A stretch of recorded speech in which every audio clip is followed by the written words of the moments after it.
7:39. Saludamos a nuestro primer invitado, como lo habíamos anunciado, se trata del ministro de Inclusión Económica y Social, el señor Esteban Bernal, que nos acompaña de forma telemática. Ministro, buenos días, bienvenido, gracias por estar en Punto Noticias de Radio Pichincha. Le acompañamos a Alexis Moncayo, quien le habla, Licenia Espinel. Vamos a hablar de varios temas con usted, entre ellos el que se anuncia en la presentación, la firma de este importante convenio con la Fundación Jóvenes contra el Cáncer. Pero yo sí quisiera, antes de que usted me responda sobre esta firma del convenio con la Fundación Jóvenes contra el Cáncer, que ya finalmente se ha concretado favorablemente, yo quisiera su opinión, su comentario respecto a este nuevo escándalo que salpica al gobierno con esta divulgación de audios de una conversación entre el asesor Aparicio Caicedo y el ahora designado superintendente de bancos, el señor Raúl González. Ahí se evidencia, al menos de lo que se conoce en esa parte del audio que se ha hecho público, cómo se presiona a una función del Estado, como aparentemente habría una interferencia en una función del Estado como es el Consejo de Participación Ciudadana, como se le pide al integrante de una terna designada por el propio gobierno que se retire porque no le parece bien o no le cae bien al presidente de la República. Es un escándalo que salpica al gobierno y que pone en duda la forma como gobiernan, la forma como interfieren. ¿Qué opinión le merece? ¿Cómo han recibido este escándalo? ¿Qué se dice al interior del gabinete de ministros? Buenos días, bienvenido. Buenos días, Licenia, un saludo a Alexis también y gracias por la invitación. Saludos, ministro. En materia de política hay voceros oficiales por parte del gobierno nacional, no lo soy, y en ese contexto para mí es extremadamente delicado pronunciarme en un medio de comunicación a cuenta cierta de que es un pronunciamiento que lo hará la presidencia o lo ha venido haciendo la presidencia de la República. En lo personal he evaluado, he profundizado algunos aspectos, dista mucho de alguna reflexión de la que usted hace en este momento, respetable por sobre todo, pero será efectivamente el propio Aparicio Caicedo, el presidente, la Secretaría de Comunicación, el propio ministro de Gobierno, quien haga el pronunciamiento respectivo de un tema que entenderá, al ser yo un responsable del área de la política social, mucho me limita en hacer un pronunciamiento de este aspecto. Ministro, pero es un escándalo, sin duda. Usted no me va a decir que no es un escándalo, ¿no? Con todo el respeto del mundo. Es una situación complicada, sin duda. Tiene que Exactamente. ser evaluada por parte del presidente del gobierno y debe haber un pronunciamiento oficial con respecto a aquello, pero tendrá la argumentación y la justificación respectiva quienes tienen que en este contexto hacer la respuesta para la ciudadanía, para los medios de comunicación. Créame, Licenia, soy de aquellos que evalúo, profundizo, discuto, hacemos un intercambio de criterios con respecto a la política pública, pero al referirse de un tema, como usted bien lo ha citado, un tema extremadamente delicado que tiene que ser respondido por el gobierno nacional, pero lo harán los voceros en materia oficial que en este aspecto se determina. Entiendo, ministro, la situación tan compleja, es un asunto muy delicado, pero quisiera preguntarle a usted, digamos, porque también no deja de ser político, nos conocimos de hecho en el ámbito más político, sabe cómo es este asunto, ahora desde adentro lo conoce muchísimo mejor. Una situación muy particular como esta, si fuera Esteban Bernal, caso hipotético, no estoy diciendo que sea así, el involucrado en este caso, ¿usted renunciaría de ser Aparicio Caicedo? ¿Usted lo pensaría? Decir, si mi estancia en el gobierno es tan tóxica, yo mejor me voy. Mire, Alexis, para mí es profundamente delicado hacer un juicio de valor de lo que usted está planteando. Sin perjuicio de ello, debo mencionarle de que el país ha tenido circunstancias a las cuales se ha sometido al escarnio público. Yo en lo personal he verificado de por medio una declaración o una conversación de Aparicio en la que claramente manifiesta la incomodidad de un presidente con una terna. Es algo natural. Si a mí me compete poner una terna, solo voy a poner un ejemplo en materia de mi contexto. Yo tengo que poner a quien presida el Instituto Ecuatoriano de Economía Popular y Solidaria. Yo no estoy contento con la persona que me representa. Es indudable que tengo el derecho de poder hacer el cambio porque es mi responsabilidad con respecto a materia de política social.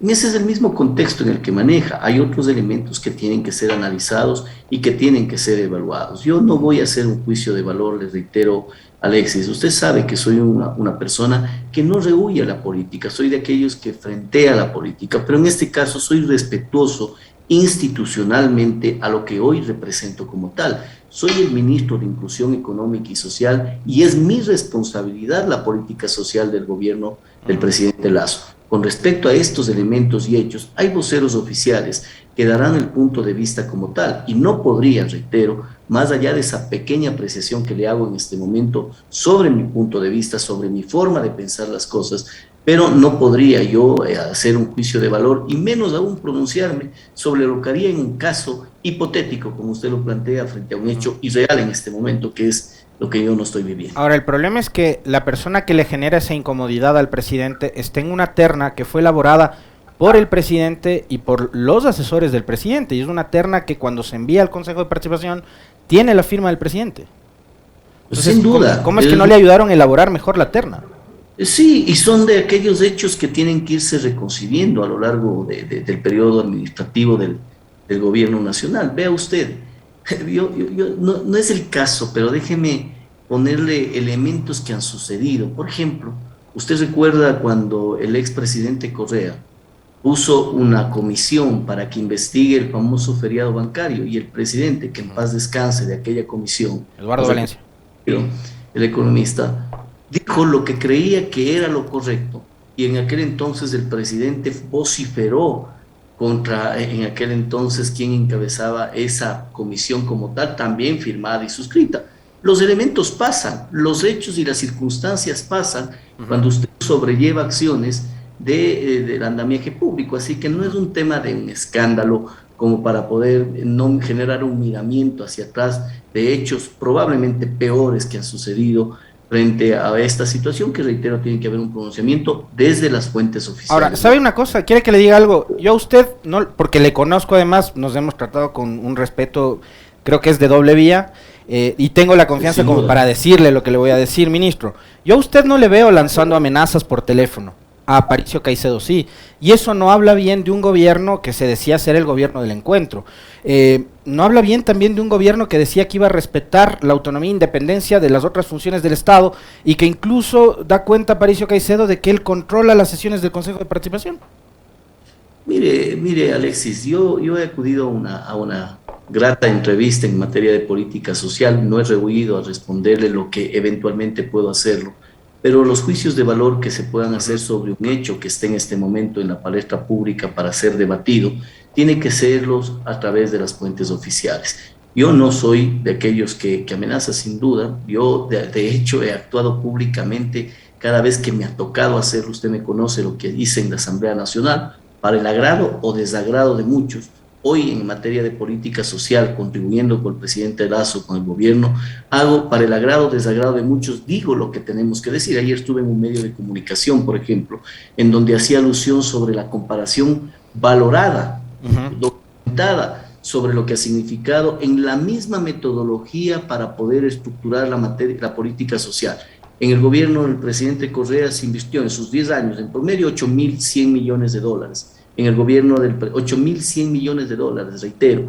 En el gobierno del presidente Moreno, casi 11.000 millones de dólares. En nuestro gobierno se viene invirtiendo en el promedio del tiempo que estamos 13.300 millones de dólares. Y para este año, 14.170 millones de dólares terminará diciembre en la inversión de política social. Cuando hago ese tipo de comentarios de manera pública, también soy atacado. Fíjese usted, entonces no soy de los que rehuyo a tener una decisión de mi punto de vista con respecto a mis competencias. Lo otro, Alexis, respeto mucho que como periodistas busquen una fuente en este contexto. Yo no lo soy, pero le he dado mi punto de vista y créame, existen enormes problemas en el Ecuador que han ido resolviéndose alrededor de una decisión del presidente Lasso, del gabinete, del gobierno, que están muy por encima de una realidad que tiene que ser analizada. No estoy rehuyendo a esa corresponsabilidad, pero que no soy la fuente oficial para poder emitir un criterio con respecto a eso. Yo le entiendo perfectamente, pero ¿sabe cuál es el problema? Y si usted puede servirnos a nosotros de enlace, sería fantástico. Usted es de los pocos ministros que acepta entrevistas en este espacio. Si vendría acá Francisco Jiménez, Patricio Carrillo, el mismo Aparicio Caicedo, Diego Ordóñez, yo les plantearía, o Licenia le plantearían estas inquietudes a los funcionarios. El problema es que nunca vienen. Y usted siempre tiene la gentileza de aceptarnos las entrevistas, ministro. No, y siempre estaré a las órdenes en lo que a mí compete para poder interactuar con ustedes. tuve una entrevista hace algún tiempo en este medio de comunicación con usted y esa sana discrepancia permitió justamente la evaluación de quienes ven y escuchan este medio de comunicación para poder compartir o con ustedes desde la perspectiva periodística o con el ministro desde la perspectiva de ejecución en materia de política pública. Así que siempre a las órdenes, Alexis. 7 de la mañana con 49 minutos, ahora sí ya no le hacemos sufrir, ministro. Vamos a la materia de esta entrevista. Ayer, se firmó finalmente ese convenio con la Fundación Jóvenes contra el Cáncer. ¿Qué implica el mismo? ¿Cuánto va a aportar, por un lado? Y yo quisiera que nos repita la cifra de inversión que dice usted que el gobierno del presidente Lasso en el ámbito social se ha generado hasta el momento y dónde está.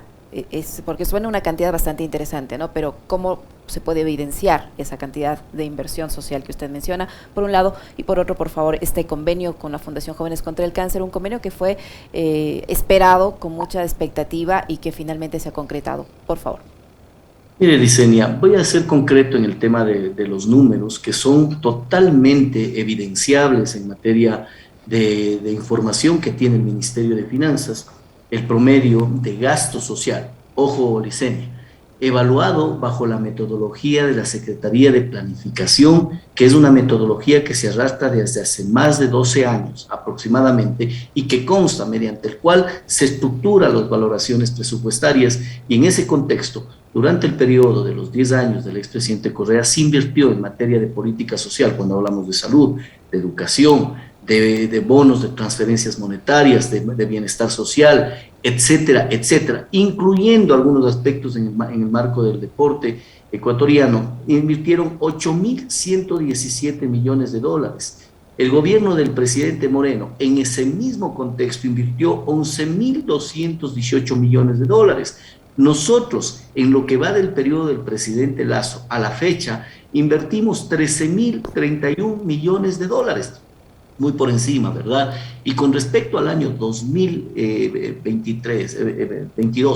en este año, a diciembre, concluiremos con una inversión de 14.300 millones de dólares, un incremento notorio. ¿En dónde está? En transferencias monetarias, en inversión en educación, en donde el presupuesto consolidado incrementó en casi 537 millones de dólares. Nosotros tenemos en este momento, hemos incrementado a 1.458.000 núcleos familiares, cuando asumimos el gobierno con 1.235.000 núcleos familiares para los bonos de desarrollo humano. Esto fue informado inclusive por mi persona como ministro de Inclusión Económica y Social a la propia Asamblea Nacional, documentando y entregando. Usted puede acceder sin duda, si creyere pertinente, Licenia, a la información que como Ministerio de Inclusión Económica y Social le podamos entregar. Nosotros acrecentamos, por ejemplo, 78.000 nuevos núcleos familiares para los bonos de desarrollo humano. Usted me dirá quizá, pero si ese no debería ser la solución. Así es, porque en el contexto general nosotros buscamos la generación de empleo adecuado y no necesariamente la mayor cantidad de bonos, pero las circunstancias post-pandemia, post-crisis económica, obliga a continuar con el abrazo social del gobierno hacia los sectores vulnerables. Nosotros hemos crecido en cuanto a los niveles de atención, porque en materia de política social hay un elemento que para nadie es discutible, más allá de que esto es racionalmente aceptable, el hecho de que tengamos discrepancia, pero el haber involucrado a todo el gobierno nacional a una campaña para disminuir la desnutrición crónica infantil da muestra cierta de que existe una responsabilidad enorme en materia social.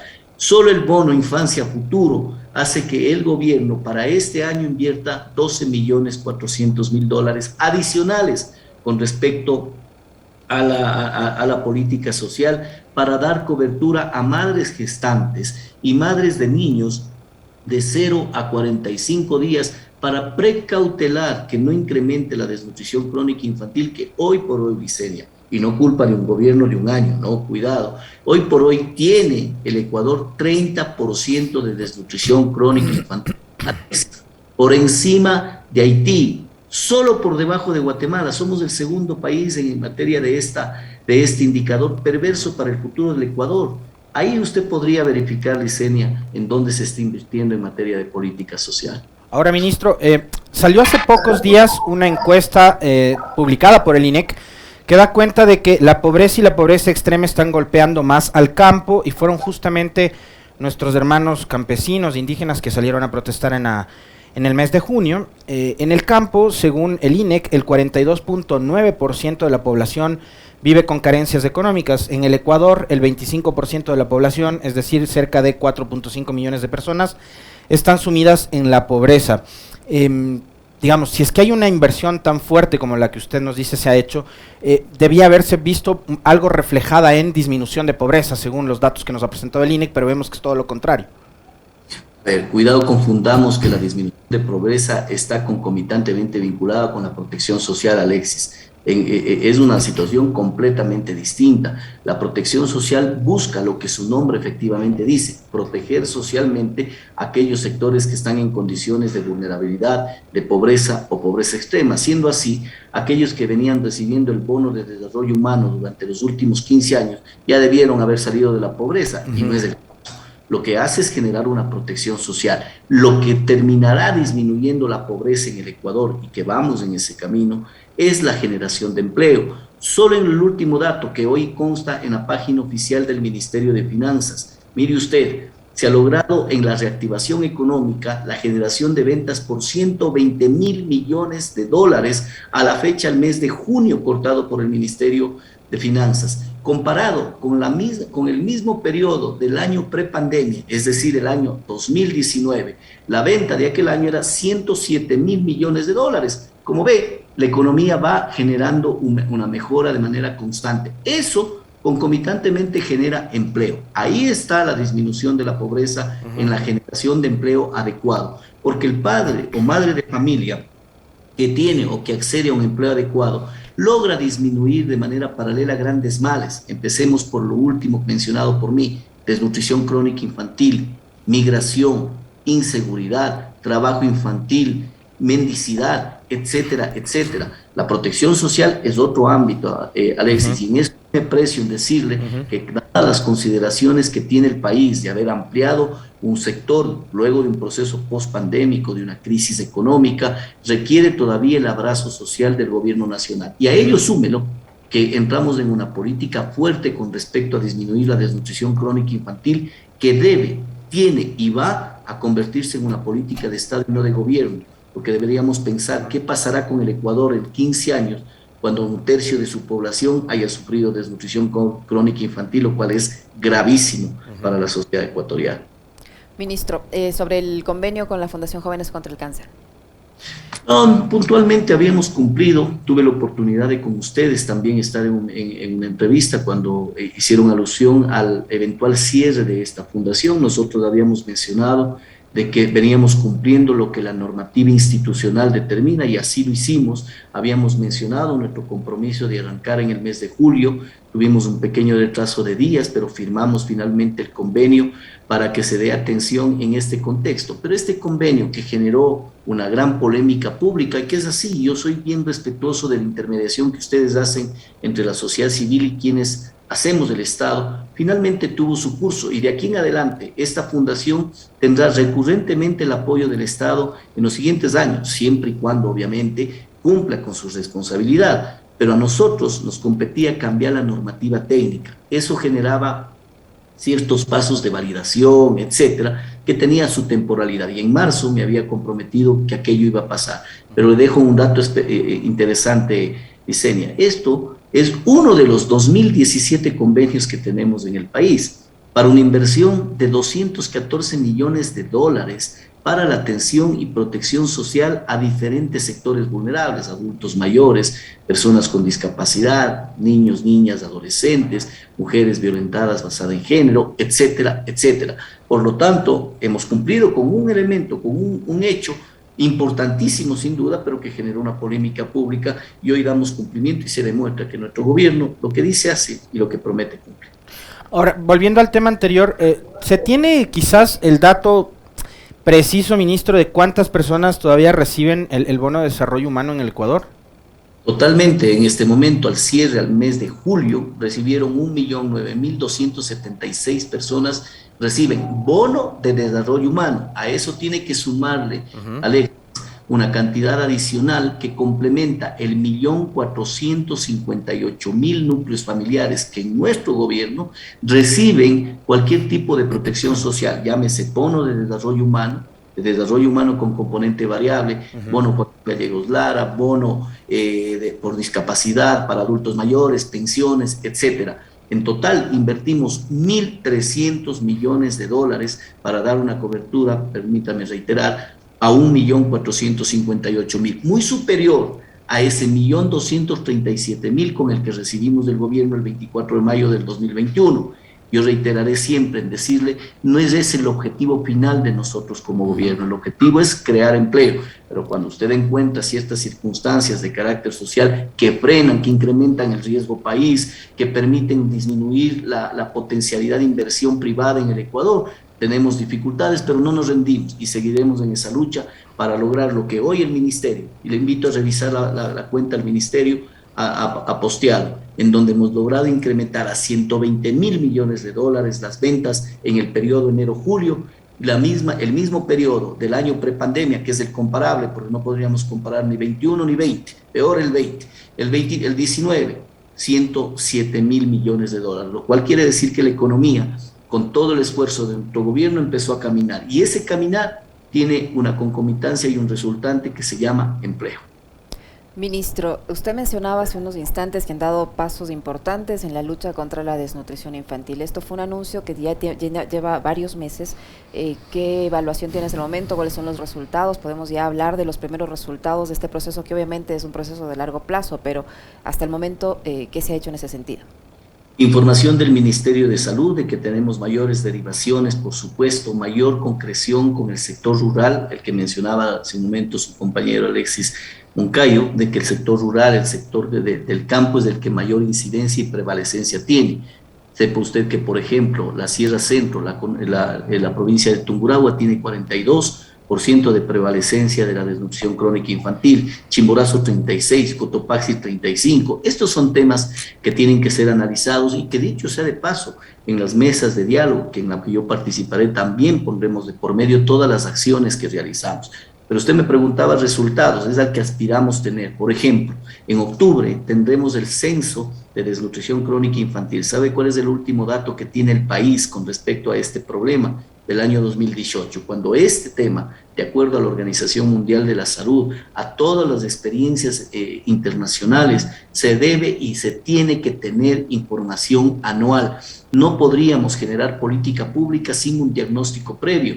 Con un diagnóstico que data del año 2018 es irresponsable para un Estado ecuatoriano generar una política pública. Por eso invertimos una cantidad de recursos considerables para que el INEC lleve adelante este proceso con el apoyo de ACNUR, con el apoyo de UNICEF, con el apoyo del Programa Mundial de Alimentos, porque no es una encuesta cualquiera, no es una estadística cualquiera. Hacer una valoración de la desnutrición crónica infantil es enormemente compleja. Se tiene que llevar equipos para hacer valoración de peso, de talla, de la condición de salud, y tendremos esa información ahora en octubre, luego de casi 4 años de que tuvo el Estado ecuatoriano una información con la que venimos trabajando. Por lo tanto, Lesenia, todo esto va avanzando y puedo darles resultados más que nada de acciones, porque tendríamos que evaluar luego un proceso de disminución de la desnutrición crónica infantil con datos estadísticos, de la misma manera que estamos poniendo el punto de partida. Pero hemos entregado el bono Infancia Futuro a 20.900 madres. Concluiremos este año con 37.504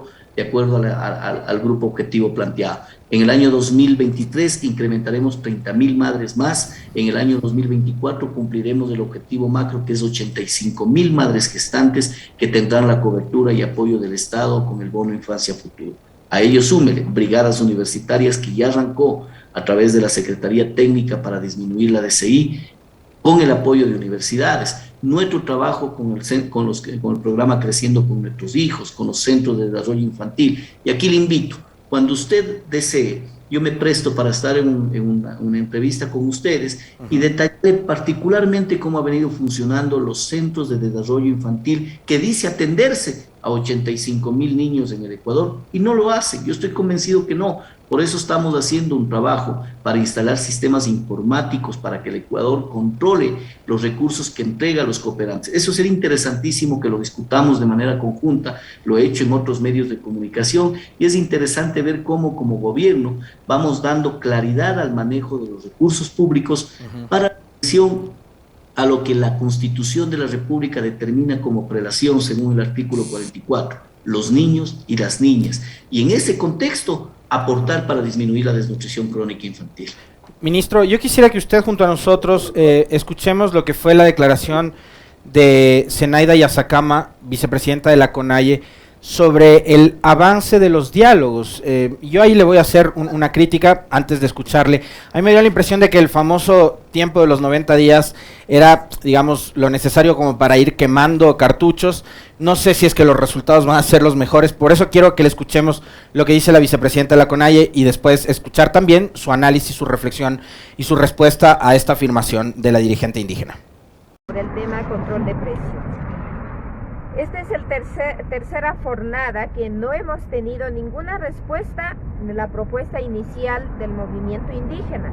Es muy penoso decirle al país de que no hay una voluntad política por parte del Estado ecuatoriano, ya que el pueblo ecuatoriano está a la expectativa sobre este tema porque a todos los ecuatorianos está afectando esta especulación del precio y en la que nosotros como movimientos sociales hemos estado aquí al frente para buscar una solución, porque en medio de todo esto hay un acta firmada entre las dos partes, una acta de compromiso para dar paz al país. Esto quiere decir que en cada mesa técnica debe haber una solución positiva para el beneficio de todos los ciudadanos ecuatorianos, en la cual no estamos teniendo resultados.